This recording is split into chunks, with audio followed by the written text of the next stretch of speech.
تو اس وقت اس نے ایک ٹویٹ کیا کہ اس پر تو میں نے دستخط نہیں کیا لیکن وہ قانون تو بن گیا، اور پھر کہتے ہیں اس قانون کے زد میں جو لوگ آئے ہیں، آرمی ایکٹ کی بات میں کر رہا ہوں، تو اس سے میں معافی کا طلبگار ہوں کہ مجھے معاف کرے کہ یہ غلطی ہوئی ہے، یعنی میرے ساتھ دھوکہ ہوا ہے، حالانکہ یہ بالکل غلط کہہ رہا ہے، جو کچھ بھی کہہ رہا ہے یعنی اس کو معلوم تھا، یہ دن رات ٹی وی بھی دیکھتا ہے، یہ اسی چیز میں موجود ہے اس کے اندر، اور یہ کہتا ہے کہ مجھے پتہ نہیں تھا، یہ میں نے تو واپس کر دیا تھا اپنے سٹاف کو کہہ کر، میں نے سیکٹری کو کہہ دیا ایم ایس کو کہ یہ واپس بھیج دے، تو انہوں نے واپس نہیں بھیجا۔ ایسے ہو نہیں سکتا، یہ ملی ہوئے تھے سب کچھ، یہ ڈرایا گیا، اور بزدل آدمی یعنی ایسی فیصلے نہیں کر سکتا۔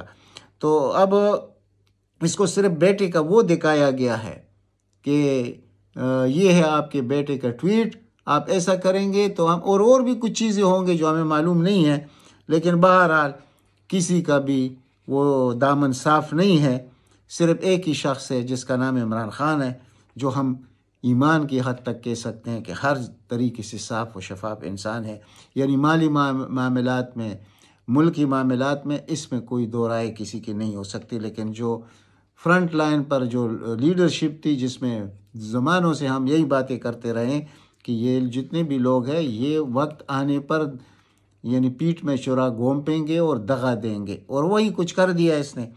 اب یہ عجیب قسم کی چیزیں ہو رہی ہیں اس وقت۔ تو دوسری طرف ہم بات کریں گے کہ یہ جو انوار الحق کاکڑ صاحب ہے، اس کا ایک بیان آیا ہے اور صحافیوں کے ساتھ کہ ہاں جناب پی ٹی آئی بھی الیکشن میں ہوگی اور بلے کا نشان بھی ہوگا۔ اب یہاں پر لوگ اس کے تعویلات پیش کر رہے ہیں کہ، بلکہ میں ایک شخص کو سن رہا تھا کہ جناب وہ دیکھیے جو محمد خان جنید جو بھی تھا، بہت کمزور وزیر اعظم تھا، جب 1985 میں غیر جماعتی الیکشن میں وہ منتخب ہوا تھا، تو جب اس نے بھی پر نکالنے شروع کر دیے اور کھڑا ہو گیا ضیاء الحق کے سامنے، تو پھر نواز شریف نے مخبری کی، اور اس مخبری کے انعام میں وزیر اعلیٰ بھی بن گیا پنجاب کا، اور آگے جا کر اس کرسی تک بھی پہنچ گیا۔ اس کا خیر ایک تاریخ ہے نواز شریف کا کہ جس نے احسان کیا اس کے ساتھ اس نے کیا کیا، یہ پوری دنیا کو پتہ ہے کہ نواز شریف کا یہ ایک بہت بڑا تاریخ ہے۔ غلام اسحاق کے ساتھ اس نے کیا کیا، ضیاء الحق کے اولاد کے ساتھ اس نے کیا کیا، اور جتنے محسن تھے اس کے سب کے ساتھ اس کا یہی طریقہ کار رہا ہے۔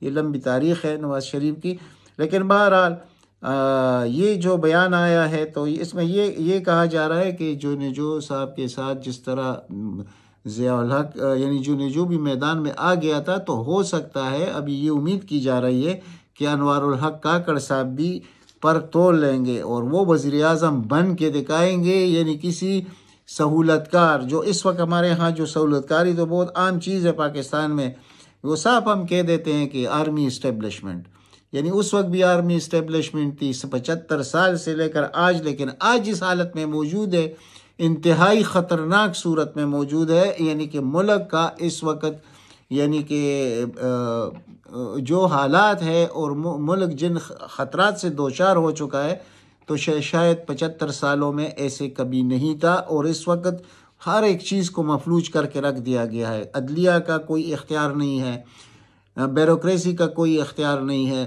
الیکشن کمیشن اپنی مرضی سے کچھ نہیں کر سکتا، بلکہ وہ تو چاہتا بھی یہی ہے چیف الیکشن کمشنر، اور جو وزیر اعظم ہے وہ بھی آپ دیکھ رہے ہیں کہ وزیر اعظم بھی کس کا ہے، یعنی کہ اس وقت ایک قسم کی یعنی مارشل لا پلس ہے پاکستان میں، یہ صرف مارشل لا نہیں ہے۔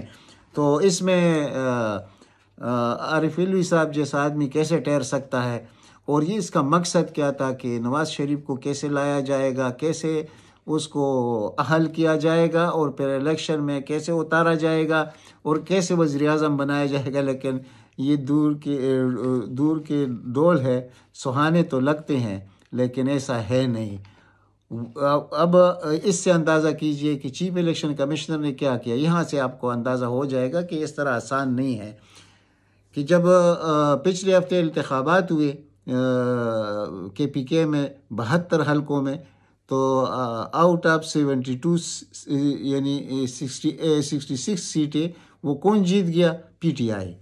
تو اس چیف الیکشن کمشنر کو تو مرچ لگ گئے، اور اس نے کیا کیا کہ جا کر اس نے فوراً چیف سیکرٹری KPK کو تبدیل کیا، اور اس کو جو لیٹر دیا گیا اس میں یہ کہا گیا کہ آپ اس پوسٹ کے لیے کریڈیبل نہیں ہے، آپ اس کے اہل نہیں ہیں، یعنی کیونکہ آپ نے، یعنی مطلب یہ تھا کہ آپ نے کیسے PTI کو جتایا، یعنی آپ کی ہوتی ہوئی PTI کیسے جیت گئی، یعنی یہ ہے ہمارے ملک میں اس وقت۔ دوسری طرف عدالتوں کو دیکھ لیجئے، لوگ ضمانتیں لیتے ہیں، وہ 10ویں بار یعنی کہ ایک بوڑھے شخص کو گرفتار کیا جاتا ہے، اور خواتین کو جیلوں میں رکھا ہوا ہے۔ 10,000 سے زیادہ لوگ جیلوں کے اندر بغیر کسی جرم کے بند ہے، تو اس کو آپ مارشل لا پلس نہیں کہیں گے تو اور کیا کہیں گے؟ یعنی سیدھی سیدھی بات کرتے ہیں، ہم کسی کی دشمنی میں نہیں کرتے، ہم جو حقائق ہے وہ سامنے، جو گراؤنڈ ریالٹی ہے وہ آپ کے سامنے رکھتے ہیں۔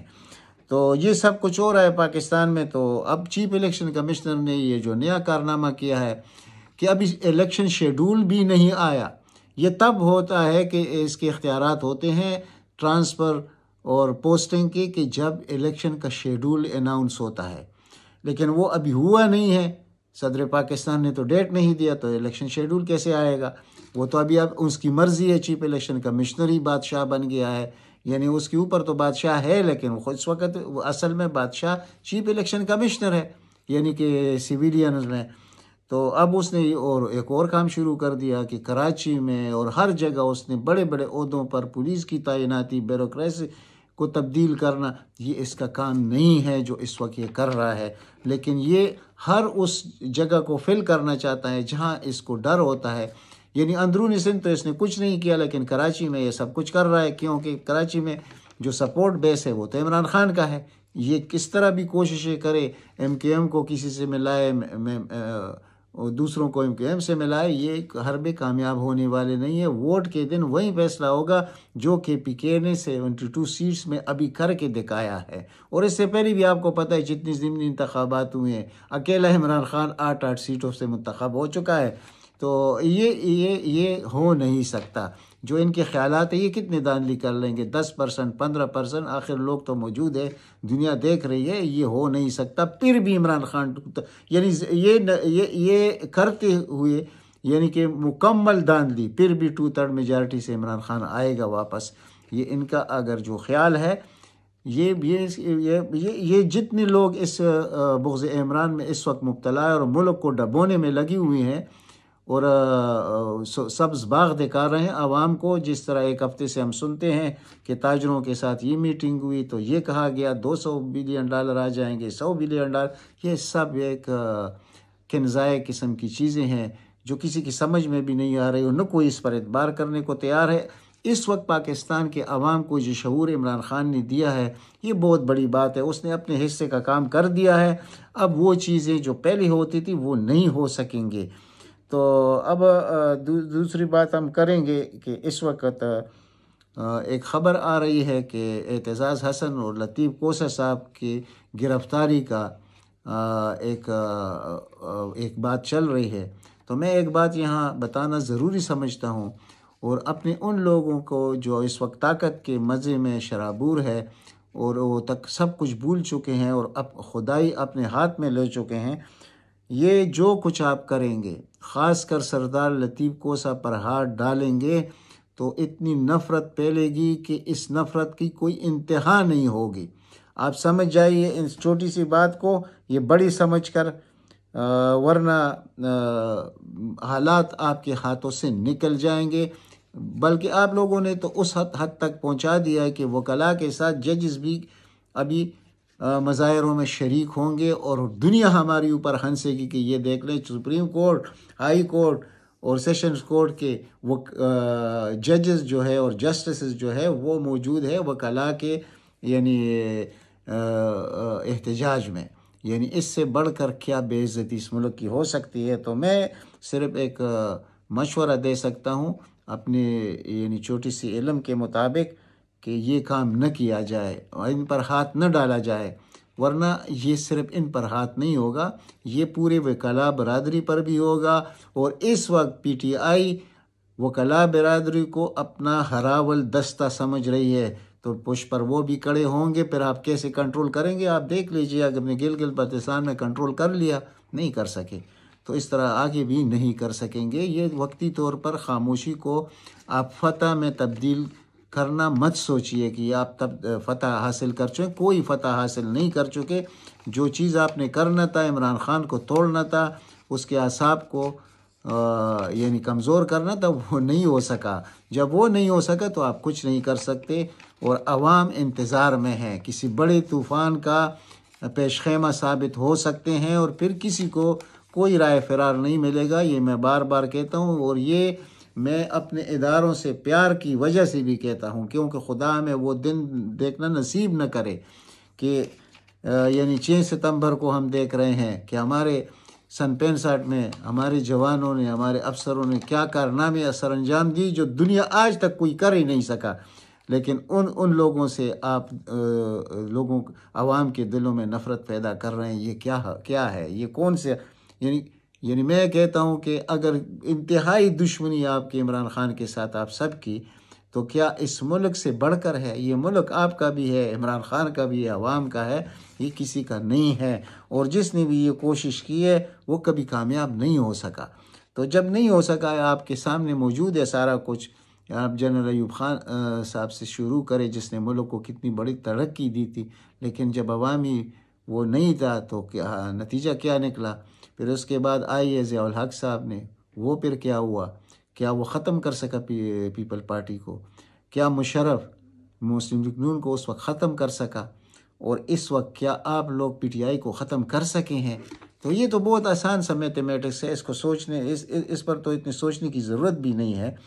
تو اس وقت یہ بھی بات ہے۔ اور دوسری اب آخر میں بات کریں گے کہ جو چیف جسٹس آف پاکستان ہے عمر عطا بندیال صاحب، بہرحال ہمیں اس کی شرافت پر کوئی شک نہیں ہے، انتہائی شریف شخص ہے، لیکن اگر وہ اس عہدے کو قبول نہ کرتے تو اس کا احسان ہوتا پاکستان پر۔ جب وہ چیف جسٹس بن رہے تھے تو اس کو اپنے آپ کا پتہ تھا کہ میرے اندر کتنا دل گردہ ہے۔ ہم یہ نہیں کہتے کہ وہ کوئی غلط آدمی ہے، انتہائی با کردار انسان ہے، لیکن اس عہدے کا اہل نہیں تھا۔ یعنی اب آ جائیں گی جسٹس قاضی فائز عیسیٰ صاحب، اور جو لوگ یہ سمجھتے ہیں کہ وہ ان کے پیرول پر کام کریں گے اور نواز شریف کے پہ، ایسے نہیں ہوگا۔ میں ابھی سے آپ کو کہہ دیتا ہوں، ایسے کبھی نہیں ہوگا۔ تو جو چیف جسٹس ہوتا ہے وہ سب سے بڑی قوت ہوتا ہے ملک میں، لیکن الیکشن وہ نہیں کرا سکا، کسی پر کنٹمپٹ وہ نہیں لگا سکا۔ اس کے بعد جو قوانین بنے راتوں رات، یعنی پرسن اسپیسیفک قوانین کبھی نہیں بن سکتے۔ ایک دفعہ یعنی ناخن تراش دیے نیب کے، اور سارے کیسز ختم کر دیے ان لوگوں نے، پھر وہیں نیب کو دوبارہ عمران اسپیسیفک قوانین پاس کر کے اس کو اور سخت کر دیا، اور 14 دن کی جو ریمانڈ ہے اس کو 30 دنوں میں تبدیل کیا، اور یہ سب کچھ گیا عدالت کے سامنے موجود ہے 1.5 مہینے سے، اور ابھی تک فیصلہ نہیں، اس پر فیصلہ محفوظ ہو چکا ہے، وہ آ جائے گا، لیکن یہ ایک فیصلے سے یہ سب کچھ نہیں ہوگا۔ اور اس کے علاوہ جو آرمی ایکٹ ہے، وہ پروسیجر بل جو ہے، اس کو بھی آپ نے سٹرائک ڈاؤن کرنا ہے۔ اگر آپ نے وہ نہیں کیا تو تاریخ میں آپ کا نام کبھی بھی فخر سے نہیں لیا جائے گا، اور نہ اپنے جان پہچان والے لوگوں میں آپ سر اونچا کر کے بات کر سکیں گے، کیونکہ اس وقت پاکستان کے ساتھ جو کچھ ہو رہا ہے، جاتے جاتے آپ بہت بڑا کام کر سکتے ہیں اگر آپ کرنا چاہیں تو۔ یہ سوالیہ نشان یہاں پر ہے۔ تو ہمیں اتنا امید نہیں ہے، اس ایک کیس کا تو ہے، یہ جو نیب کا قوانین میں تبدیلی ہوئی ہے یہ تو ہو جائیں گے۔ اور دیکھیے بہادر یہ ہوتا ہے کہ یہ نیب قوانین ختم ہوں گے، یعنی یہ جو عمران اسپیسیفک اس میں کیا ہے، صرف یہ ہے کہ نیب گرفتار کر کے 14 دن کے بجائے 30 دن اس کو اندر رکھ لیں گے، اتنا ہی نقصان پہنچ سکتا ہے عمران خان کو، لیکن وہ کہتے پہنچنے دو۔ لیکن انہی کی اپیل پر یہ سماعت ہوئی، اور انہی کی اپیل پر ابھی یہ جو فیصلہ محفوظ ہو چکا ہے، یہ قوانین ختم ہو جائیں گے۔ عمران خان کے لیے مشکلات بڑھیں گے اس میں، لیکن کیا ہوگا؟ کیا عمران خان نے ثابت کر دیا کہ یہ ہوتے ہیں لوگ جو دلیر لوگ ہوتے ہیں، اپنی پرواہ نہیں کرتے، قوم کے لیے سوچتے ہیں۔ تو چیف صاحب آپ کو بھی اپنے قوم کا سوچنا چاہیے تھا، پاکستان کا سوچنا چاہیے تھا۔ اب تک انتہا انشاءاللہ ملتے اگلی ولاگ میں۔ اللہ تعالیٰ آپ سب کو اپنے زمان میں رکھے۔ والسلام۔